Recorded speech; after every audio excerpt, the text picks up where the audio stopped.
কাকলির অমৃত কথার আরও একটি নতুন পর্বে আপনাদের সকলকে জানাই স্বাগত।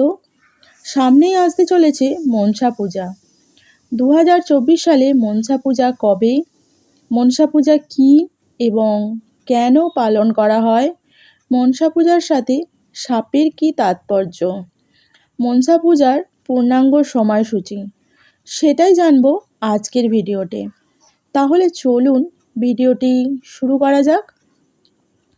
মনসা পূজা হলো একটি হিন্দু ধর্মীয় অনুষ্ঠান যা হিন্দু দেবী মা মনসার উপাসনা করার জন্য সঞ্চালিত হয়, যাকে সাপের দেবী হিসেবে বিবেচনা করা হয় এবং শাস্ত্র ও সমৃদ্ধি দিয়ে পৃষ্ঠপোষক দেবতা হিসেবেও সম্মান করা হয়। সাপের ক্ষতিকর প্রভাব থেকে নিজেদের রক্ষা করতে বা সুস্বাস্থ্য ও সমৃদ্ধির জন্যই দেবীর আশীর্বাদে প্রার্থনা করার জন্যই দেবীর উপাসনা করা হয়। মনসা পূজা সাধারণত দুধ, কলা, ফল, ফুল, ধূপ দেবীর উদ্দেশ্যে অন্যান্য নৈবেদ্য দিয়েও পুজো করা হয়। মনসা পুজো বিশেষভাবে পূর্ব ভারতে প্রচলিত। বাংলার অসমেও গ্রামীণ সম্প্রদায়ের মধ্যে বিশেষভাবে জনপ্রিয়।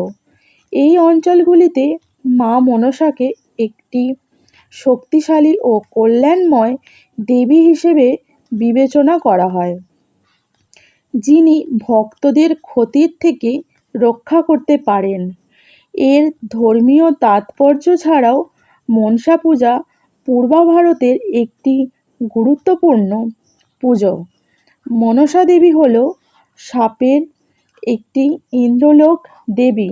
প্রধানত বাংলার ও উত্তর পূর্ব ভারতের অন্যান্য অংশে পূজা করা হয়। প্রধানত সাপের কামড় প্রতিরোধ ও রোগ নিরাময় এবং উর্বরতা ও সমৃদ্ধির জন্য মনসা দেবীর পূজা করা হয়। মনসা দেবী হলেন রাজা বাসুকীর বোন এবং ঋষি জগৎকারের স্ত্রী।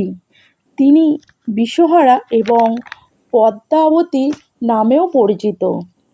স্বামীর প্রত্যাখ্যানের কারণে এবং সৎ মা চণ্ডীর ঘৃণার কারণেও তার মেজাজ সর্বদাই খারাপ থাকত। কিছু শাস্ত্রে ঋষি পার্শ্ববকে শিবের পরিবর্তে তার পিতা হিসেবেও বিবেচনা করা হয়। মনসাকে তার ভক্তদের প্রতি সদয় তার পূজা করতে অস্বীকার করেছিলেন। দেবী মনসা তাদের প্রতি অত্যন্ত কঠোর। দেবী মনসার লক্ষ্য ছিল একটা দেবী হিসেবে তার কৃতিত্ব সম্পন্ন করা এবং অবিচল মানব ভক্তদের অর্জন করা। এবার জানব 2024 সালে মনসা পূজা কবে। 2024 সালে 17ই আগস্ট শনিবার পড়েছে এই বছরের মনসা পূজা এবং বাংলা পঞ্জিকা মতে 1431 সালে 32শে শ্রাবণ শনিবার পড়েছে। মনসাকে হিন্দু ধর্মের একটি মহান দেবী হিসেবেও বিবেচনা করা হয়। বিভিন্ন কারণে শাস্ত্র এবং সমৃদ্ধির রক্ষাকর্তা দেবী মনসাকে সাপের দেবী হিসাবে সম্মান করা হয় এবং তাকে শাস্ত্র ও সমৃদ্ধির রক্ষক হিসেবেও বিবেচনা করা হয়। বিশ্বাস করা হয় যে তিনি আশীর্বাদ প্রদান করে যারা তার উপাসনা করেন এবং তাদের সাপের ক্ষতিকর প্রভাব থেকে রক্ষা করেন। মনসা দেবীকে উর্বরতার প্রবর্তক হিসেবেও বিবেচনা করা হয়। নিঃসন্তান দম্পতিরা সন্তান লাভের জন্য মনসা দেবীর কাছে প্রার্থনা করেন। বিশ্বাস করা হয় যে তিনি বর প্রদান করেন এবং আশীর্বাদ দিয়ে সন্তান সন্ততি ধারণ করার ক্ষমতা রাখেন। দেবী মনসাকে নারীদের জন্য একটি গুরুত্বপূর্ণ দেবী হিসেবেও বিবেচনা করা হয়। নারীর ক্ষমতায়ন হিসেবেও তিনি বিবেচিত হন। মনসা পূজা হল পূর্ব ভারতের একটি গুরুত্বপূর্ণ সাংস্কৃতিক অনুষ্ঠান এবং স্থানীয় সম্প্রদায় দ্বারা অত্যন্ত উদ্দীপনার সাথে উদযাপিত হয়। এই পূজায় প্রায় সঙ্গীত, নৃত্য এবং অন্যান্য সাংস্কৃতিক অনুষ্ঠান পরিবেশন হয়ে থাকে।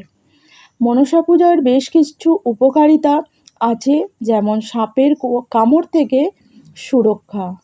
তাহলে বন্ধুরা, আজকের ভিডিওটা আশা করি সকলের খুব ভালো লেগেছে। আমার ভিডিও থেকে মনসা পূজা সম্বন্ধে অনেক কিছু জানতে পারলেন। আর ভিডিওটা যদি ভালো লাগে আমার চ্যানেলটাকে লাইক করবেন, কমেন্ট করে জয় মা মনসা লিখবেন এবং সাবস্ক্রাইব করতে ভুলবেন না। নমস্কার।